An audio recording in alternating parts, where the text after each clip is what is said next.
नहमदुहु व नसल्ली अला रसूलिहिल करीम। अम्मा बाद फ़अऊज़ु बिल्लाहि मिनश शैतानिर रजीम। बिस्मिल्लाहिर रहमानिर रहीम। ये दरवाज़ा बंद कर दो, फिर कोई आता जाता है तो। नहमदुहु व नसल्ली अला रसूलिहिल करीम। अम्मा बाद फ़अऊज़ु बिल्लाहि मिनश शैतानिर रजीम। बिस्मिल्लाहिर रहमानिर रहीम। कुल हुवल्लाहु अहद अल्लाहु समद लम यलिद व लम यूलद व लम यकुल लहू कुफुवन अहद। सदक़ल्लाहुल अज़ीम व सदक़ रसूलुन नबिय्युल करीम।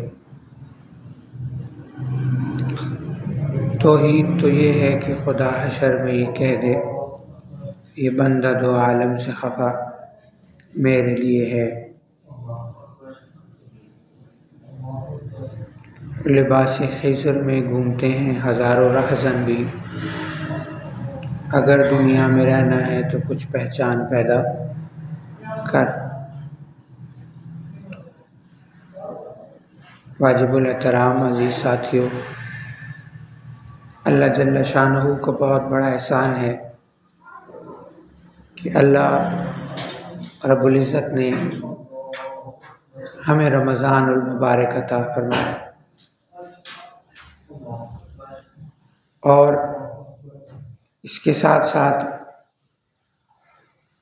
अल्लाह जल्ल शानहू का हम पर फ़ज़ल हुआ, एहसान हुआ कि अल्लाह ने हमें जुम्मा के दिन ज़िक्र की मजलिस में, महफ़िल में बैठने की तौफ़ीक़ अता फ़रमाई है। अल्लाह रब्बुल इज़्ज़त जब किसी की तरफ रहमत से देखते हैं तो उसे दीन की समझ अता फरमाते हैं।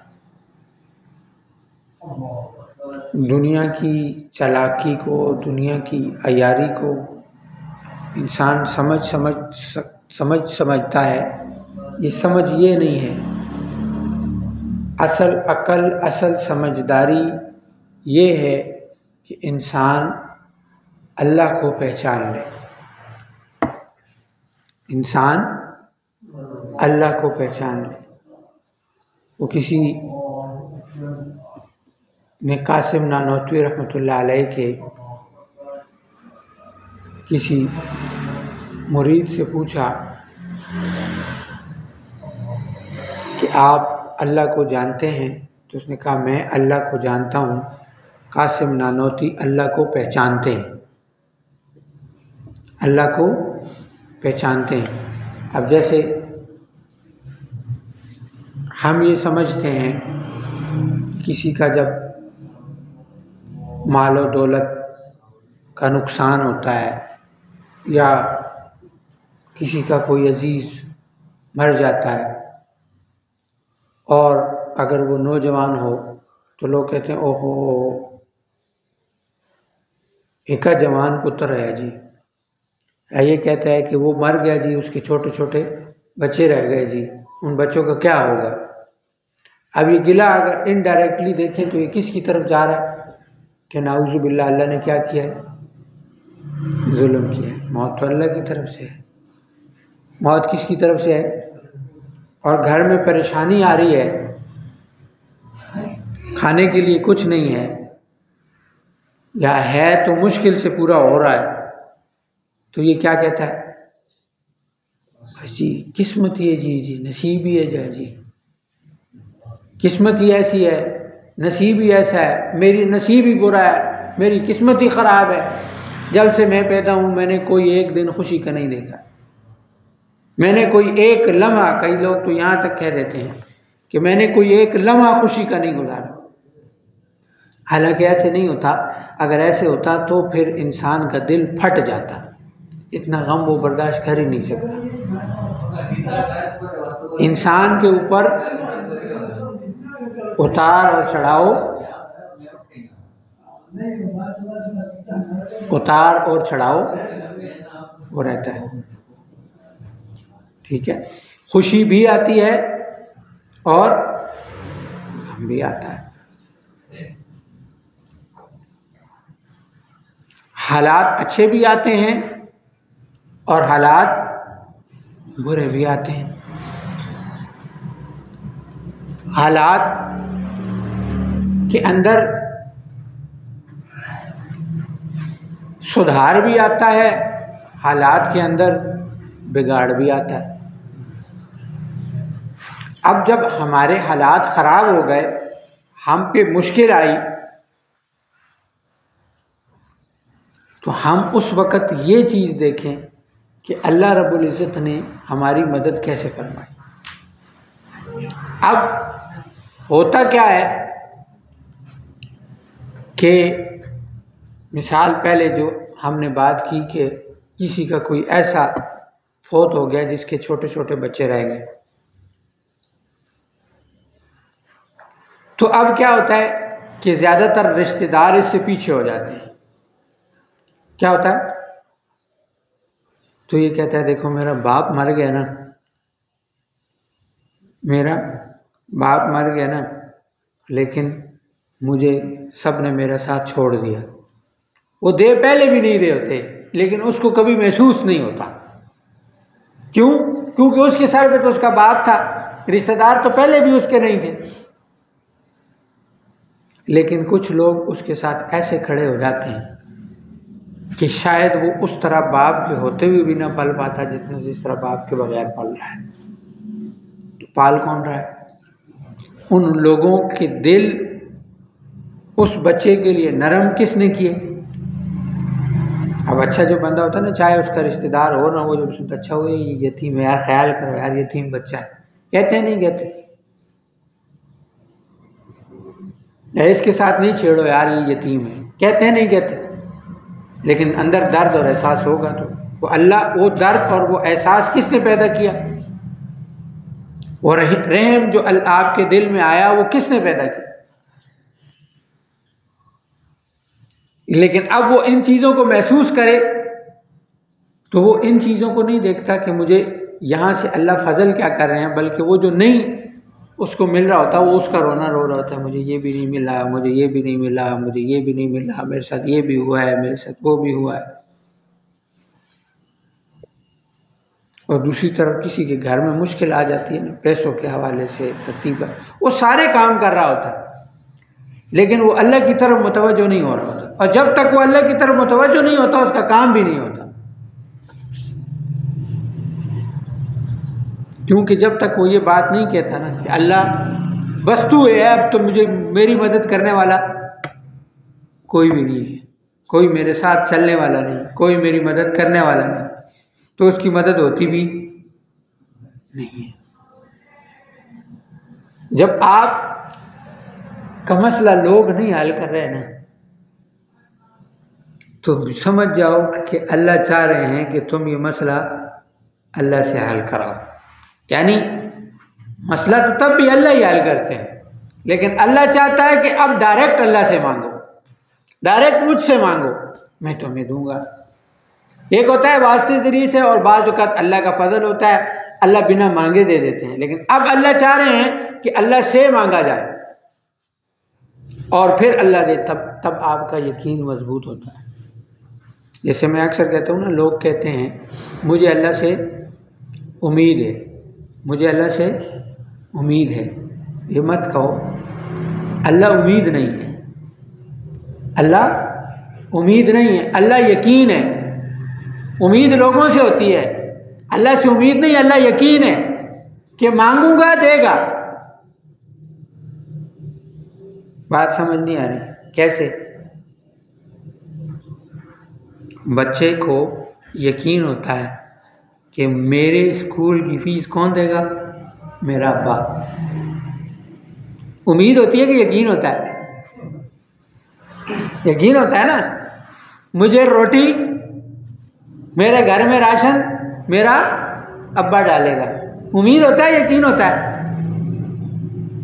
तो हमने अपना दर्जा खुद ही नीचे कर लिया। हम क्या कहते हैं? अल्लाह से उम्मीद है। अल्लाह उम्मीद नहीं है, अल्लाह यकीन है। उम्मीद अब्बा है, अगर समझा जाए कि अब्बा के पास होंगे तो अब्बा लाएगा, अब्बा के पास होंगे तो अब्बा देगा। अब्बा के पास है नहीं, उसको अल्लाह ने नहीं दिए तो अब्बा क्या करेगा? तो अब्बा उम्मीद है, यकीन कौन है? अल्लाह है कि अल्लाह से मांगूंगा तो हो सकता है अब्बा के ज़रिए मिल जाए, अल्लाह से मांगूंगा तो हो सकता है फलां से मिल जाए, नहीं तो हो सकता है कि अल्लाह किसी और के ज़रिए से दे। तो ये उम्मीद हो सकता है, वो उम्मीद नहीं, वो यकीन है। हमने दुनिया के असबाब को यकीन बना लिया, अल्लाह को उम्मीद बना लिया है। अल्लाह की पहचान ये है कि अल्लाह को यकीन बनाना है, दुनिया को उम्मीद बनाना है। दुनिया के असबाब उम्मीद बन सकते हैं, अल्लाह को यकीन बनाना है कि मैंने जब अल्लाह से मांग लिया है अब अल्लाह देगा। लेकिन अल्लाह बंदे के ना लाड उठाता है। तो जैसे बड़े बुजुर्ग कहते हैं ना, बच्चों के ज़रिए से अल्लाह को सीखो, कि हम अपने बच्चे को चीज़ लेके देते हैं ना, टॉफ़ी लेके देते हैं, चॉकलेट लेके देते हैं, तो फिर उसको बंदा कहता है ना, ये मैं ले लूँ। लाड करते हैं कि नहीं करते बच्चे के, ये मैं ले लूँ या मैं खा लूँ। तो अल्लाह भी बंदे के साथ ऐसे लाड करता है कि देता है, लेकिन थोड़ा सा चाहता है कि ये गिड़गिड़ाता रहे, मुझसे मांगता रहे, परेशान होकर मेरी तरफ मुतवज्जो। हम टकरे मारते हैं कभी इधर, वो भी नहीं देता, वो भी नहीं देता, वो भी नहीं देता, वो भी नहीं देता, भाई भी नहीं देता, अम्मा भी नहीं देती, चाचा भी नहीं देता, फलाना भी नहीं देता। वाला कहते वो तुझे देंगे नहीं। मैं ये कहता हूँ उनको बुरा मत समझो, क्योंकि अल्लाह नहीं चाहता कि तुम्हें वहाँ से मिले और तेरा यकीन उस तरफ जाए। वो चाहता है मेरे साथ आ, मुझसे मांग, मेरे साथ ताल्लुक़ बहाल कर, मैं तेरा यकीन हूँ। इसलिए जब लोगों से नहीं मिल रहा तो राब्ता असल की तरफ आ जाए। यहाँ कमी चल रही है, यहाँ हम अल्लाह को, मैं अक्सर वो कहता हूँ ना, वो एक बुज़ुर्गों के मुख्तलिफ हाल होते हैं। वो एक बुज़ुर्ग थे ना, तो उनके पास वो गए तो हाय मैं मर गया, हाय मुझे बीमारी, हाय मुझे बीमारी। तो दूसरे बुज़ुर्ग गए, उन्होंने कहा यार तूने क्या बनाया हुआ है, इतनी बड़ी बीमारी नहीं है जितना बड़ा तूने शोर मचाया हुआ है। मैंने कहा शोर इसलिए मचाया हुआ है कि इससे पहले कि बड़ी आए मैं अल्लाह से शोर मचा, अल्लाह बस मेरी इतनी कमज़ोरी ख़त्म हो जाए और मेरी जान छूट जाए। हज़रत जी फरमाते हैं ना कि या अल्लाह, कहते हैं फरमाया दुआ कैसे मांगो। मैं दुआ मांगने का तरीका है, दुआ कैसे मांगो, मैं दुआ ऐसे मांगो कि अल्लाह को कहो कि या अल्लाह वो झूठे जो अल्लाह से नहीं मांगते, वो झूठे अपने झूठे खुदाओं से,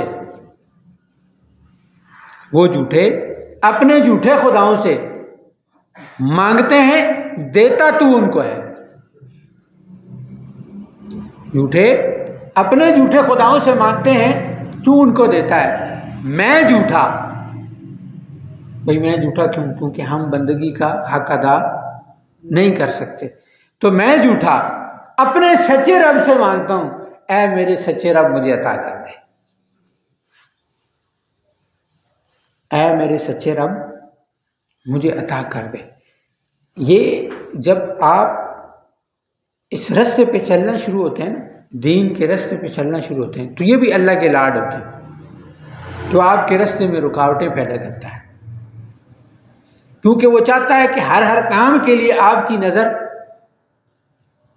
अल्लाह की तरफ हो। यानी जब भी जो भी हाल आए, बीमारी आ गई है तो हमें एक कहता है फलाना डॉक्टर बड़ा ज़बरदस्त है, दूसरा कहता है फलाना हकीम बड़ा ज़बरदस्त है। तो अब बात वहीं पे आ गई कि डॉक्टर और हकीम क्या बन गया? यकीन। और फिर कहते हैं उसको गया अल्लाह ठीक करने से। अब यहाँ नहीं, अब यहाँ ये है कि या अल्लाह तेरे नबी का फरमान है कि जब बीमार हो जाओ तो डॉक्टर और हकीम के पास जाओ, मैं चला गया, अब ठीक तू करेगा, अब ठीक तू करेगा। तेरे नबी का फरमान है मैं मसाइल में फंस गया, आमिल के पास, मुआलिज के पास चला गया, लेकिन ये कर कुछ नहीं सकता, करेगा तो तू ही करे। मैंने ज़रिया इस्तेमाल कर लिया है, क्योंकि हुक्म है वसीला इख्तियार कर लो, मैंने वसीला इख्तियार कर लिया है, इस वसीले से मुझे अता तू करेगा। फिर शुरू हो जाओ, बार बार मांगना शुरू कर दो, इसकी काल उठाओ और इसको जगह समझाओ। तो अल्लाह रब्बुल इज़्ज़त फिर अहवाल और मामलात और चीज़ें वो आपके लिए आसान करते चले जाएंगे। और जनाब नबी करीम सल्लल्लाहु अलैहि वसल्लम की ज़ात अक़दस हमारे लिए बेहतरीन नमूना है। लेकिन वो हज़रत जी अक्सर फरमाते हैं ना कि मयार हमारे लिए सहाबा हैं, हुजूर नहीं। मयार हमारे लिए सहाबा हैं, हुजूर नहीं। वो जैसे आजकल एक मसला हर साल ही होता है कि जी तरावियाँ 8 पढ़ें, 10 पढ़ें, 12 पढ़ें। अब रिवायात सारी मौजूद हैं, क्या है, अब वो कहते हैं जी हम जो है ना वो हुजूर वाली नमाज पढ़ेंगे। क्या कहते हैं, क्या कहते हैं? हुजूर तो रात को सोते ही नहीं, हुजूर वाली कैसे पढ़ोगे? हदीस मौजूद है ना कि हुजूर के पीछे एक सहाबी खड़े हुए तो हुजूर ने सूरह बकरा शुरू की, सूरह बकरा ख़त्म हो गई, सूरह इमरान ख़त्म हो गई। तो मैंने कहा मैं हुजूर के पीछे नमाज पढ़ नहीं सकता। ये कौन कह रहे हैं? सहाबी कह रहे हैं। और हम क्या कहते हैं? मैं हुजूर वाली नमाज पढ़ूँ। मैं कौन सी नमाज पढ़ूँगा? तो ये जो तरावी वाला सिस्टम शुरू किया था, ये हज़रत उमर रज़ी अल्लाह ताला अन्हो ने उनके दौर में ये 20 तरावी, और ऐसा नहीं कि हुजूर ने 20 नहीं पढ़ी थी, वो उसमें ये था। अब हमारे हाफिज़ों को आप देख लेना, जो इसीलिए तो सबसे पहले पीछे हदीस भी मौजूद है कि हुजूर ने फरमाया खुलाफाए राशिदीन की जो सुन्नत है वो यही समझो कि मेरी सुन्नत है। अब हमारे हाफिज सारा साल कुरान पढ़ते हैं,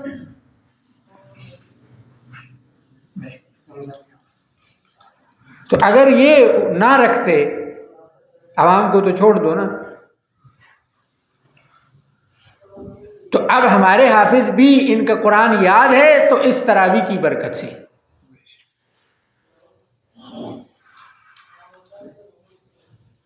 वो कहते हैं ना कहाँ से साहब नहीं पढ़नी तो मत पढ़ो, हुज्जतें नहीं निकालो। दीन जबरदस्ती का नाम नहीं है, दीन मोहब्बत का नाम है। जिसने पढ़नी है वो पढ़े, जिसने नहीं पढ़नी वो ना पढ़े। लेकिन सुन्नत के लिए या हदीस के लिए ऐसे अल्फाज इस्तेमाल करना कि जिससे वो मदद, एक होता है ना, अब हम लोग अक्सर ये कह देते हैं सुन्नत ही तो है ना यार। अब ये सुन्नत का मकाम आ रहा है या ताकीर आ रही है? अब जैसे हज़रत फरमाते हैं ना कि आपके सामने एक हदीस आई है, एक सुन्नत आई है, आप नहीं कर सकते ना, तो आप ये कह दो मैं कमज़ोर हूँ यार, मैं नहीं कर सकता। उसको ये मत कहो जो है आपको कहना जी आओ जी फलाना तुम तरावी नहीं पढ़ते। भाई तेरा क्या काम है मेरी तरावी के साथ? तू अपनी बख्शवा, मैं पढ़ता हूँ या नहीं पढ़ता हूँ, या कोई भी सुन्नत है। ये ताकीर, ये तकब्बुर, ये जिसने कहा वो खुद अपना हिसाब कहाँ से देगा। दीन पे किसी को चलाना है, मोहब्बत के साथ चलाना है। दीन पे किसी को चलाना है तो उसको मोहब्बत देंगे, वो खुद ब खुद आता जाएगा। अब आपको कोई, हम जैसे तकरीबन ज़्यादातर लोग बैठे हैं रफ़ा यदैन के बग़ैर नमाज पढ़ते, तो आपको कोई आके कहता है ना जी रफ़ा यदैन के पीछे हदीस मौजूद है, उनका सर आँखों पर, हुजूर का फरमान, हुजूर का फरमान सर आँखों पर। लेकिन हमारे पास भी रिवायत मौजूद है, वो कहता है तुम इमाम अबू हनीफा की नमाज पढ़ते। बोलो नहीं नहीं, किसने बोला है? हम इमाम अबू हनीफा रहमतुल्लाह अलैह के पास जो रिवायत मौजूद है उस रिवायत के मुताबिक हम सुन्नत नमाज पढ़ते, हम हुजूर की सुन्नत की नमाज पढ़ते। तुझे पता नहीं है, और तू हम पर एतराज़ करता है। बोला हम एतराज़ नहीं करते, तुम जो पढ़ रहे हो ये भी हदीस से साबित है और ये हमारे सर, तू अपनी पढ़, हमें अपनी पढ़ने दे। बोल कह रहा, और अगर ज़्यादा वो तुझे बहस का शौक़ है तो आ, तुझे अपने, हम मौलवी के साथ बैठ जाते हैं, मैं मौलवी नहीं हूँ, उसके साथ बैठ जा, जितनी मर्जी है बहस कर, तू जान और मौलवी जान, किसी के साथ फजूल बहस ना कर। लेकिन आपसे कोई सवाल करता है तो वो सवाल की तशनगी के लिए जिसके साथ चल रहे हैं, किसी आलिम, किसी मुफ्ती के साथ, उससे सवाल करके ज़रूर पूछें कि ये मामला, ये चीज़ मुझे दरपेश आई है, क्या मैं गलत तो नहीं हूँ। शख्सियत परस्ती से और अंधी तकलीद से माशरे में बुराइयां और ख़राबियाँ आई हैं और हर किसी को मनवाना ज़रूरी नहीं है। अपना सिलसिला हर किसी को मनवाना ज़रूरी नहीं है। जो दीनदार है, दीन के किसी शोबे में चल रहा है, अपना नमाज रोज़ा कर रहा है, वो किसी मसलक से है, वो किसी जमात से है, उसको चलने दो, उसको नहीं, जो चल रहा है ना उसको नहीं छेड़ो। हमने कोशिश किस पे करनी है? जो चल नहीं रहा, जो चल नहीं रहा, जो नमाज से दूर है, जो जिक्र से दूर है, जो अल्लाह से दूर है, हमने उसे अल्लाह की तरफ लाना है, हमने उस पर मेहनत करनी है, हमने उसके लिए दुआ करनी है कि उसकी खराबी दूर हो जाए, उसका मामला अल्लाह के साथ जुड़ जाए। किस तरीके से लोग अल्लाह अल्लाह करने वाले बन जाएं। कभी कभी ये मुहासबा किया करें, खुद के साथ बैठ के ना, खुद के साथ इंसान लगा हो, मुझे अल्लाह ने पैदा क्यों किया है, मैं दुनिया में क्यों आया, या ये जो सारे लोग अल्लाह ने पैदा किए हैं, हमें तो बस वो लगी लिपटी है, हम नमाज क्यों नहीं पढ़ते, क्योंकि हमें पता ही नहीं, क्या नहीं पता कि मैं दुनिया में क्यों आया। हम ये सोचना ही नहीं चाहते कि मैंने मरना है। कहीं बातों बातों में ना, ख़वातीन में ये बात ज़्यादा है, लेकिन मर्दों में भी है। कहीं किसी वक्त अपने किसी शागिर्द को कह दो ना कि मरना भी एक दिन है, मर जाएंगे, वो आगे से कहता अल्लाह ना करे जी तुसी मरो, मैं ये तो करेगा अल्लाह, ये काम तो होगा, मैं भी मरूंगा तू भी मरेगा, वो जी आप ही मारने हो, आप ही नहीं मारने, मारा तो गोली मारा। हम ये सोचना ही नहीं चाहते। हमारी वो मौलाना जमीर साहब रहमतुल्लाह अलैह फरमाया करते थे कि अपनी प्लानिंग में मौत को भी शामिल किया करो। कि इंसान कहता है ना मैं कल ये काम करूँगा, तो साथ में ये भी कहे कि ज़िंदा रहूँगा तो करूँगा। उसको याद हो मैं साल बाद ये काम करूँगा, साल बाद तू जिंदा रहेगा। हमने तो इतने बच्चे होंगे और इतनी गाड़ियाँ होंगी और पता नहीं क्या क्या कुछ सोचा, और होता कुछ भी नहीं। फरमाया अपनी प्लानिंग में क्या रखा करो, मौत को याद रखे, मौत भी आएगी। और मुझे अल्लाह ने पैदा क्यों किया, मैं दुनिया में क्यों आया, सिर्फ इसलिए आया हूँ। फिर अपने साथ मौजूद जो सीनियर लोग होते हैं, सीनियर से मुराद जो बूढ़े लोग होते हैं, उनसे उनकी ज़िंदगी का निचोड़ पूछो। आपने ज़िंदगी में क्या किया है, क्या कमाया है, कैसे कमाया है। फिर उनको जो अपने रिश्तेदार होते हैं ना, इसने तो ये सारी चीज़ें सबके सामने होती कि ये आया, इसने मेहनत की, इसने सीखा, कोई फ़न सीखा या पढ़ाई की, पढ़ाई करने के बाद कोई कारोबार में चला गया और किसी ने नौकरी की, और करने के बाद शादी की, बच्चे हुए, बच्चे के बड़े होने की फ़िक्र, फिर उनकी शादियों की फ़िक्र, और फिर अब बैठ गए हैं कि मैं पोते पोतियों को खिला लूँ तो फिर मैं मर जाऊँगा। फिर जब पोते पोतियाँ थोड़े बड़े हो जाते हैं तो अल्लाह लेना मारी में किसी की शादी वेख के ना फिर मार वैसे। तो मरना तो इंसान नहीं चाहता, लेकिन वो आया क्यों है? सिर्फ बच्चे पैदा करने के लिए और उनकी शादियां करने के लिए, या अपनी शादी के लिए, या अपने बच्चे पैदा करने के लिए। हम दुनिया में आए क्यों हैं? अल्लाह ने पैदा क्यों किया? ये सारा निज़ाम अल्लाह ने दुनिया का क्यों बनाया? हम सब फिक्र करते हैं अपने औलाद की, करते हैं नहीं करते? ये पढ़ जाए, ये वो हमारा एक दोस्त था ना, वो कहता था यार तुम मौलवियों का एक बड़ा मसला है। जी क्या? यार तुम दुनिया को कहते हो ये फजूल है। मैंने कहा चलो मैं कहता हूँ दुनिया फजूल नहीं है, अफजल क्या है? कहता है दीन। और मैंने कहा दुनिया और दीन का अगर मुकाबला हो तो क्या चीज़ ज़्यादा करनी चाहिए, दीन या दुनिया? कहता है दीन ज़्यादा करना चाहिए। मैंने कहा अब बाकी सारों को छोड़ दे, तू दुनिया कितनी करता है और दीन कितना करता है? 1 घंटा भी दीन को रोज़ देता है। मेरी शक्ल देखने लग गया। मैंने कहा अब तू अपने पे मुहासबा कर ना, लोगों को छोड़ दे कि लोग नहीं करते, तू अपना मुहासबा कर, मैं अपना मुहासबा करूँ कि हम दीन को कितना वक्त देते। दीन क्या है? दीन कोई अलग से वक्त नहीं निकालना पड़ता। मैं दुकान पे बैठा हूँ, मैं अपनी दुकान को सही शरीयत के उसूलों पर कोई गलत काम नहीं करता। मैंने क्या की? इबादत की है। जो कुरान ने मुझे कहा कि मैंने इंसान और जिन को वमा खलक़तल जिन्ना वल इंसा इल्ला लियअबुदून, कि हमने इंसानों और जिन्नों को इबादत के लिए पैदा किया। इबादत सिर्फ नमाज़ें पढ़ने का नाम नहीं है, इबादत सिर्फ रोज़े रखने का नाम नहीं है, हज ज़कात जिहाद का नाम नहीं है। इबादत मेरी 24 घंटे की ज़िंदगी का नाम है।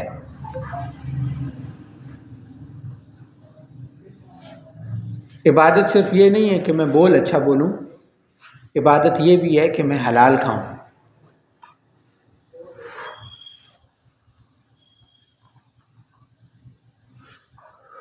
इबादत ये भी है, पेट में अच्छा गया हो ना।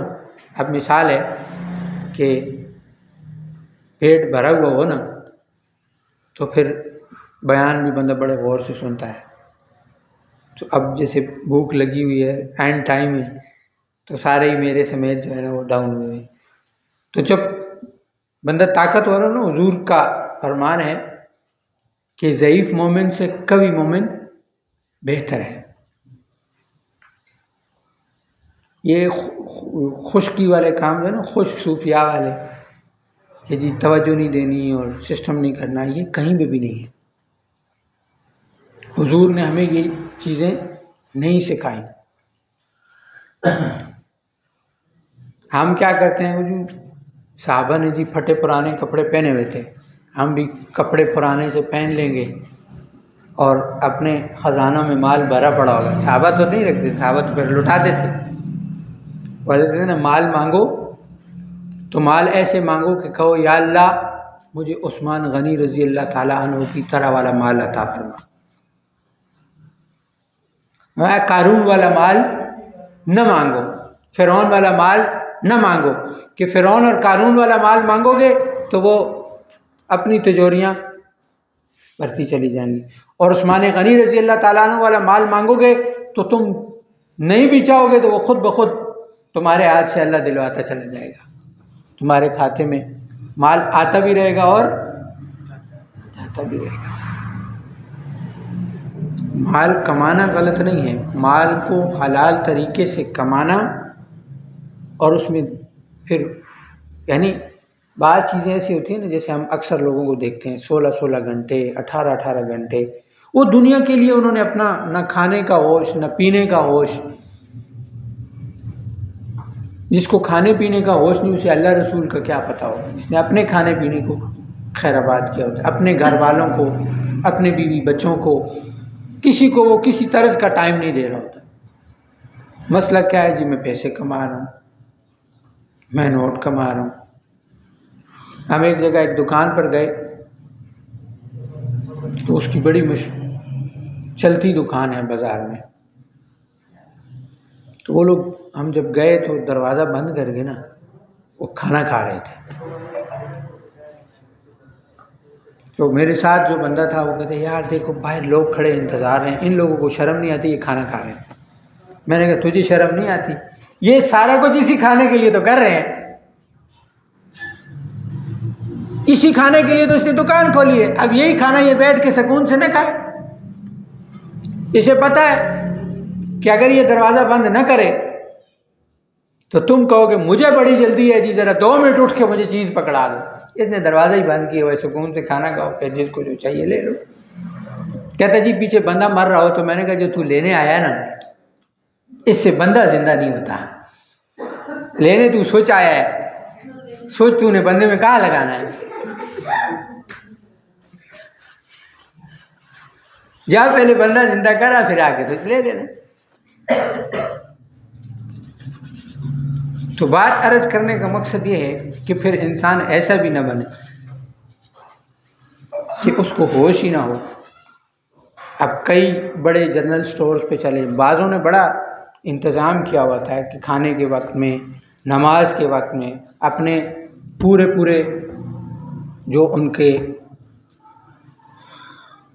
मुलाजिम होते हैं उनके खाने का ख्याल रखते हैं, उनके नमाज का ख्याल रखते हैं, बारी बारी दावत देते हैं कि भाई अपनी नमाज भी पढ़ो और अपना खाना भी खाओ। ऐसे कर लेते हैं कि पहले आधे पहले पढ़ लें और आधे बाद में पढ़ लें, आधे पहले खाना खा लें और आधे बाद में खा। मैंने कहा ना, काम छोड़ना नहीं होता, काम को मैनेज करना होता है। जब बंदे का ज़हन हो ना कि मैंने ये काम करना है, इसको मैनेज करना है, और वो अल्लाह से मांगता है कि अल्लाह मेरे से करा ले, तो अल्लाह इबादत भी करा देता है और अल्लाह गुनाहों से भी बचा लेता। हमारा एक दोस्त था ना, तो वो हमारे साथ सिलसिले में चलना शुरू हो गया। आजकल वो थोड़ा दूर चला गया, अल्लाह उसको वापस ले आए। तो वो ये उसके मुंह के अल्फाज हैं, इसीलिए कहते हैं ना कि बाज़ औक़ात राज को राज रखना चाहिए। यानी अभी जैसे मैं आपको बता रहा हूँ लेकिन नाम नहीं ले रहा। तो वो जब आया हमारे पास, उसने कहा कि मुझे किसी खातून ने मिलने की दावत दी और इधर मेरा जिक्र चल रहा था, तो मैंने भी हामी भर ली कि मैं आपसे मिलूँगा, और उधर मेरा जिक्र चल रहा था। तो जब जिक्र चल रहा था तो दिल कह रहा था कि ये गुनाह है, खातून से मिलना गुनाह है, लेकिन ज़बान ने कह दिया था, दिमाग कह रहा था कि मिलना है, और उसको कह भी दिया कि मैं आ रहा हूँ। कहता है यहाँ दिल ही दिल में मैं कह रहा हूँ अल्लाह मैं कमज़ोर हूँ, मुझे इस गुनाह से बचा ले। अब जिक्र का फ़ायदा अर्ज़ कर रहा हूँ, और दिल में वो क्या मांग रहा है, अल्लाह मैं कमज़ोर हूँ, मैंने कह भी दिया है लेकिन ये काम गलत है, मुझे इससे बचा ले। वो कहते हैं हम दोनों तैयार थे, लेकिन जो जगह हमने मिलने के लिए मुंतखब की वहाँ पर कुछ और सिस्टम हो गया, हम मिल ही नहीं सके। बचाने वाला कौन? ये जो आज आप अल्लाह अल्लाह ज़िक्र कर रहे हैं ना, ये इसीलिए कहता हूँ, हमारे अक्सर साथी कहते हैं जी गुनाह भी होता है और ज़िक्र भी चल रहा होता है, तो हम ज़िक्र छोड़ देते हैं। वो हज़रत जी फरमाते हैं ना, दोनों काम इकट्ठे नहीं हो सकते, ज़िक्र और गुनाह इकट्ठा नहीं हो सकता। तो ज़िक्र और गुनाह का जब फैसला करना आए तो ज़िक्र मत छोड़ो, गुनाह खुद ही छूट जाएगा। ज़िक्र करते रहो, अल्लाह अल्लाह करते रहो, ला इलाहा इल्लल्लाह पढ़ते रहो। वक्त आएगा कि उस चीज़ का इलाज हो जाएगा, वो काम बन जाएगा और अल्लाह आपको कबूल कर लेगा। हल क्या है? ला इलाहा इल्लल्लाह, ला इलाहा इल्लल्लाह। जब ये चलेंगी ना ज़रबें, तो फिर निज़ाम क्योंकि ये निज़ाम ला इलाहा इल्लल्लाह के बगैर चल नहीं सकता। तमाम अंबिया की मेहनत ये है, तमाम सहाबा की मेहनत ये है, तमाम सूफिया की मेहनत ये है।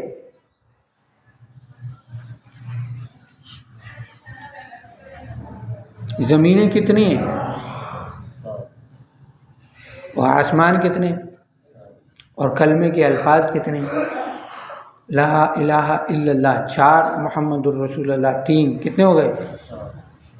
तो हुकूमत किसकी हुई?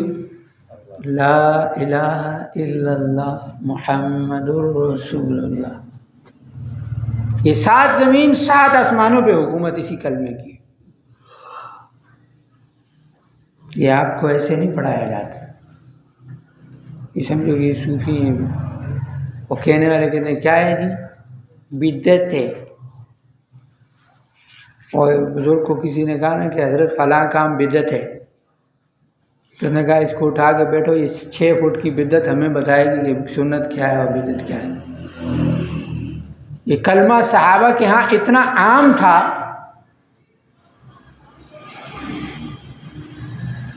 ये कलमा सहाबा के यहाँ इतना आम था कि उन्होंने इसको ख्वास में लिखने की ज़रूरत ही महसूस नहीं की।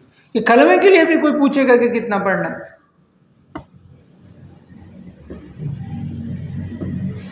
और जिस चीज़ की वजह से अल्लाह जन्नत देगा,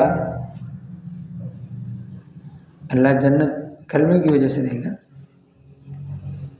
तो उसकी वजह से अल्लाह दुनिया नहीं दे सकता। आला क्या है? दुनिया के जन्नत है, दुनिया के आखिरत है। तो इस कलमे की वजह से अल्लाह आखिरत में हमें अता फरमा देंगे, तो दुनिया क्यों नहीं देंगे? एक निज़ाम है, इसको समझना पड़ता है, राज है।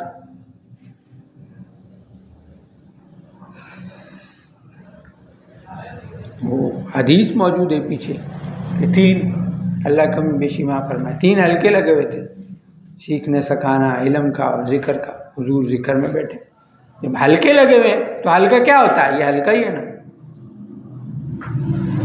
हुजूर ने फरमाया जब चरागाहों में से गुजरो तो खूब चरा करो। क्या किया करो?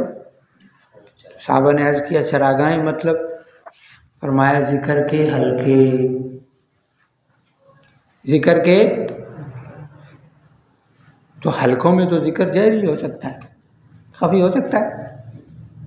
जो इकट्ठा होगा वो क्या होगा? जारी ज़िक्र होगा। ये सारे पूछते हैं जी नक्शबंद का क्या मतलब? कादरिया मतलब शेख अब्दुल कादिर जिलानी, सोहरवर्दिया मतलब इलाका सोहरवर्द, चिश्त मतलब मोइनुद्दीन चिश्त। नक्शबंद क्या है?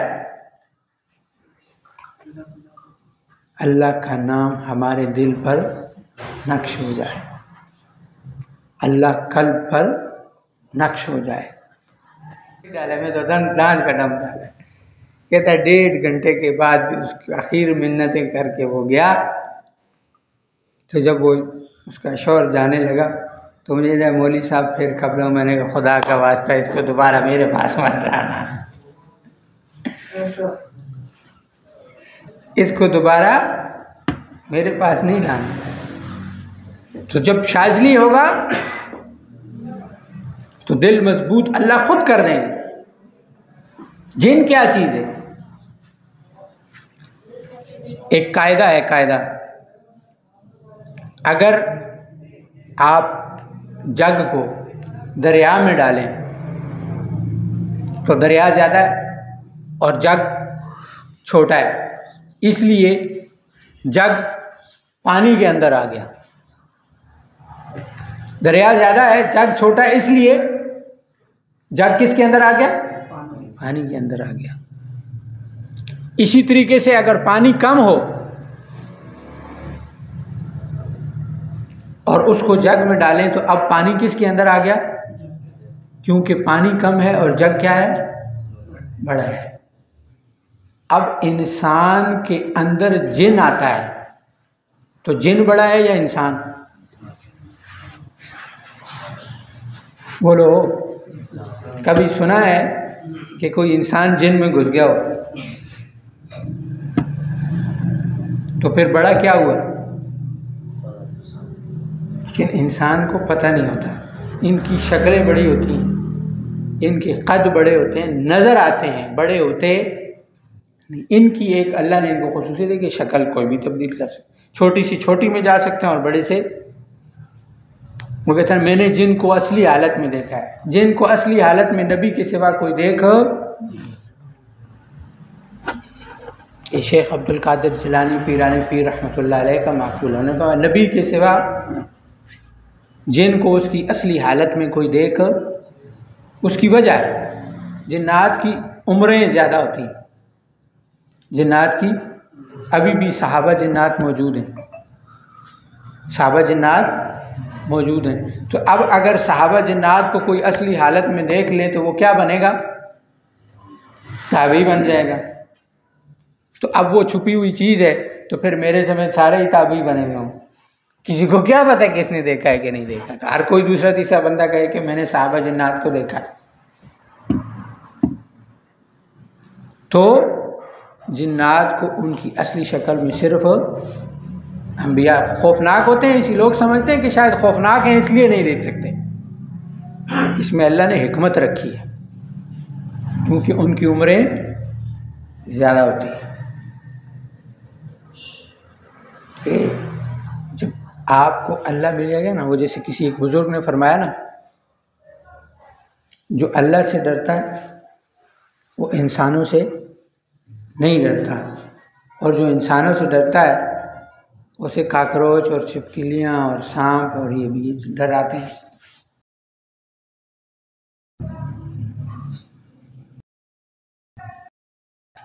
वो एक किस्सा पढ़ा कि खातून थी,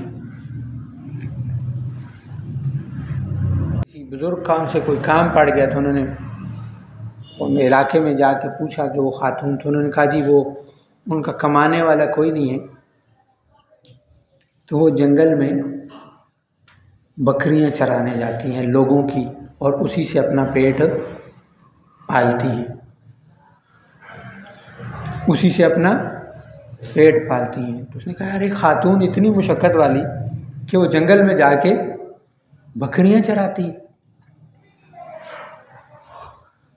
तो वो जिस तरफ उन्होंने बताया था तो वो चल पड़े। जब जंगल में देखा तो बकरियां चर रही हैं और बकरियों की हिफाजत के लिए शेर खड़ा है। बकरियों की हिफाजत के लिए शेर खड़ा है। देखा अगर बकरियां शेर चरा रहा है तो खातून क्या कर रही है? तो देखा खातून मुसल्ले पे खड़ी है, अल्लाह से राज। उन्होंने कहा अच्छा तो राज ये है, बकरियां चराना तो बहाना है, असर अल्लाह से ताल्लुक बनाना है। ये अल्लाह वाले जितने होते हैं ना, इन्होंने अपने आप को बहुत सारी चीज़ों में छुपाया होता है कि हमारी वलायत लोगों के सामने ना आए। तो इसीलिए तो कहा कि किसी को बुरा मत समझो, किसी मौलवी को, किसी दुनियादार आदमी को उसकी बुराई मत करो। हो सकता है वो किस हाल का बंदा है, किस मकाम का बंदा है, अपने आप को छुपाने के लिए वो तुम्हारे सामने ऐसी हरकतें कर रहा है कि तुम उसको वली ना समझो। तो लोगों में ऐब निकालने से बेहतर है हम अपने ऐबों को दुरुस्त करें। वो बाबा बुल्ले शाह ने फरमाया ना कि बुरा ढूंढने के लिए मैं निकला पर मुझे बुरा कोई न मिला, और जब मैंने अपने अंदर झांका तो मेरे से ज़्यादा बुरा कोई भी नहीं।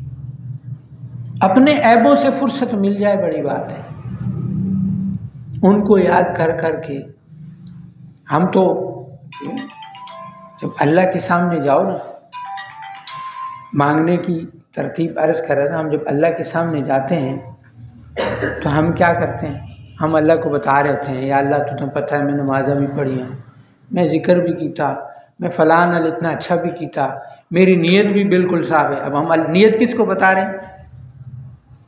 जिसको हमारी नीयत का पता है। अल्लाह को नेकियां नहीं गिनवाई जाती, अल्लाह के सामने आजी की जाती है। उसे अपने उसको गुनाह बताए जाते, या अल्लाह तू जानता है मैं कितना गिरा हुआ इंसान हूँ, मैंने ये भी किया है, मैंने ये भी किया है। बड़े फरमाते हैं ना कि वो 3 तो थे ना, वो गार वाला तो सबने सुना होगा ना किस्सा। वो कहता था मैंने अपनी माँ की खिदमत की, दूसरा कहता वो हदीस है बाकायदा। फरमाया तुम जब जाओ तो तुम कहो या अल्लाह मेरे पास तो कोई नेकी नहीं, उन 3 के पास तो थी, उन्होंने तुझे बताई, मेरे पास तो कोई भी नहीं। मैंने जो ये कहे कि मैंने जो की है उसमें मेरी नीयत साफ नहीं है, अल्लाह तू मुझसे ज्यादा मेरी नीयत को जानता है। हम जैसे लोगों के सामने जाके कह रहे थे तुझे तो पता नहीं जी मेरी नीयत साफ है, माँ मेरी भला माँ की पता तेरी नीयत की, ये तो अल्लाह को पता है। वो एक को मैंने कहा, वो नाराज हो गया, कहते जी तू सनी हो, मुझे क्या पता तेरी नीयत का, तू क्या मैं तो तेरी ठीक ही होगी, मुझे क्या पता खराब हो। कहते आपने क्यों कहा है खराब हो, मैंने मुझे पता जो नहीं, तेरे दिल का हाल अल्लाह जाने, तू कह रहा है ठीक है तो ठीक होगी, मैं तो तेरे जाहिर का मुकल्लिद हूँ, तू कहता है ठीक है तो ठीक है, अब तू जान और अल्लाह जाने। लेकिन अल्लाह के सामने तो हम जाके अल्लाह को हम अपनी नेकियां बताएंगे, हम सारी जिंदगी इधर इधर हो जाए तो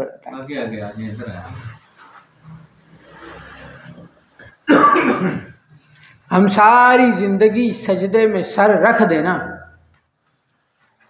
तो अल्लाह के दिए हुए इनामात का बदला फिर भी उतार नहीं सकते। आखिरी बात में बात ख़त्म करते हैं।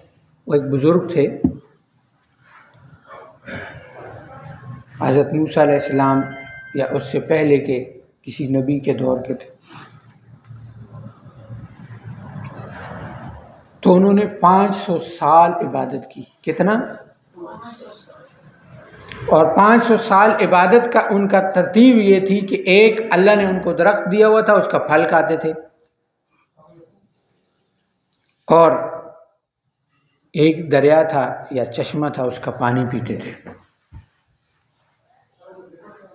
तो इस हाल में उन्होंने 500 साल इबादत की। 500 साल इबादत के बाद जब फौत हुए, अल्लाह के सामने पेश हुए, तो अल्लाह रब्बुल इज़्ज़त ने फरमाया कि इसको मेरे फ़ज़ल की वजह से जन्नत में दाखिल कर। तो वह कहने लगा बुज़ुर्ग कि अल्लाह मुझे फ़ज़ल की वजह से नहीं, मुझे मेरे आमाल की वजह से जन्नत दे। ये बहुत ज़्यादा इबादतें कर करके ना, कभी मैं कहता हूँ कभी कभी इबादत किया करो ना तो अपने फिर उसके लिए कोई उल्टा काम भी कर लिया करो। हो शरीयत वाला, ज़्यादा उल्टा नहीं करना, जो दूसरों को लगे कि ये उल्टा है लेकिन हो शरीयत वाला, ताकि आपका ये गुरूर और तकब्बुर भी टूट जाए कि मैं बहुत नेक हूँ। क्योंकि बहुत ज़्यादा इबादत के बाद आपको यही लगना लगता है कि मैं इबादतगार हूँ और ये सारे कीड़े मकोड़े हैं। तो ये क्या है? ये तकब्बुर है। इसको क्या पता है इसने दाढ़ी नहीं रखी, इसको क्या पता है इसने पैंट पहनी हुई है, इसको क्या पता है ये झूठ बोलता है, इसको क्या पता है। तो जब दूसरों की खामियां नज़र आ रही हैं तो खुद गंदे हो गए हैं। वह फरमाते हैं ना, दाग दाग मत कर, सब दागदार हैं, जो बेदाग है वो परवरदिगार है। तो कभी कभी कोई काम ऐसा भी कर लें कि जिससे आपके अपने अंदर का तकब्बुर टूट जाए कि मैं दीनदार हूँ। मैं अक्सर मैंने किसी बुज़ुर्ग से सुना था, मैं ये दुआ मांगता हूँ, या अल्लाह मुझे मेरी नज़रों में गिरा दे,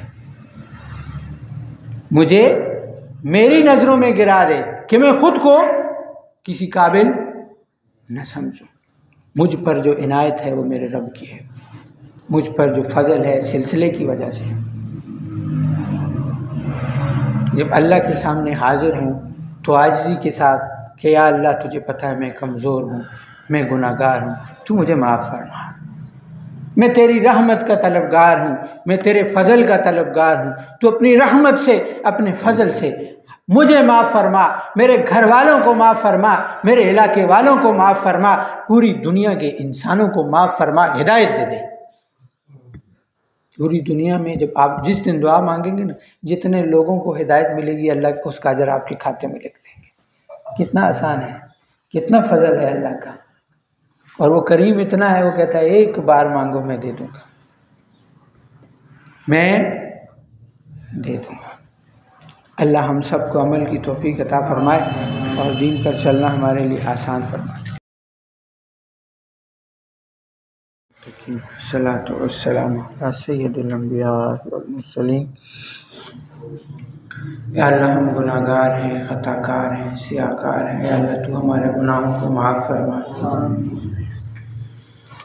या अल्लाह ये वक्त है जब तू कहता है कि मैं रोज़ादार को उसकी मेहनत का सिला देता हूँ। या अल्लाह सिला के तौर पर या अल्लाह तू हमसे राज़ी हो जा, हमें अपना बना ले। या अल्लाह हम थक गए हैं। या अल्लाह जैसे छोटे बच्चे अपने बाप के साथ चलते चलते कहते हैं बाबा मुझे उठा लो, मैं थक गया हूँ। या अल्लाह हम थक गए हैं। शैतान के हाथों खिलौना बनकर हमें इस्तेमाल करता है, हम गुनाहगार हो जाते हैं। या अल्लाह तो हमें शैतान के हाथों, नफ्स के हाथों खिलौना बनने से रोक दे। या अल्लाह जो हो गई या अल्लाह हम माफ़ी मांगते हैं। अल्लाह तुझे दिखाने के लिए हमारे पास कुछ नहीं है, कोई चीज़ नहीं है। या अल्लाह तू हमें माफ़ करना। या अल्लाह तू हमसे राज़ी हो जा। या अल्लाह तू हमारे मसाइल को हल फरमा। या अल्लाह हमारे भाई, हमारी बहनें, हमारे बच्चे या अल्लाह कुफ्र जुल्म के पहाड़ तोड़ रहा है। या अल्लाह तू उनकी मदद और नुसरत फरमा। या अल्लाह हम बुज़दिल हैं। या अल्लाह हम कमज़ोर हैं। या अल्लाह हम उनके लिए कुछ नहीं कर पा रहे। या अल्लाह तू उनकी मदद फरमा। या अल्लाह जैसे ग़ज़वा बदर में या अल्लाह तूने हुज़ूर की सहाबा की मदद फरमाई। या अल्लाह उन बहन भाइयों की तू मदद फरमा। या अल्लाह तूने ओहद में, या अल्लाह हर ग़ज़वे में, या अल्लाह तूने हर मुसलमानों की लड़ाई में मदद फरमाई। या अल्लाह इनकी मदद फरमा। शहीदों की शहादत को कबूल फरमा। ज़ख्मियों की कुर्बानियों को, भूख प्यास को कबूल फरमा। या अल्लाह सबके ईमानों की हिफाजत फरमा। या अल्लाह इसको लोगों के दीन में दाखिल होने का ज़रिया फरमा। या अल्लाह तू तमाम इंसानों को हिदायत दे दे। या अल्लाह तू तमाम फितनों के सरों को कुचल दे। या अल्लाह तू तमाम फितनों के फैलाने वालों को तबाह व बर्बाद फरमा। अल्लाह अपने दीन का बोला बाला फरमा, इस्लाम का बोला बाला फरमा। या अल्लाह हमारे सिलसिले को कबूल फरमा।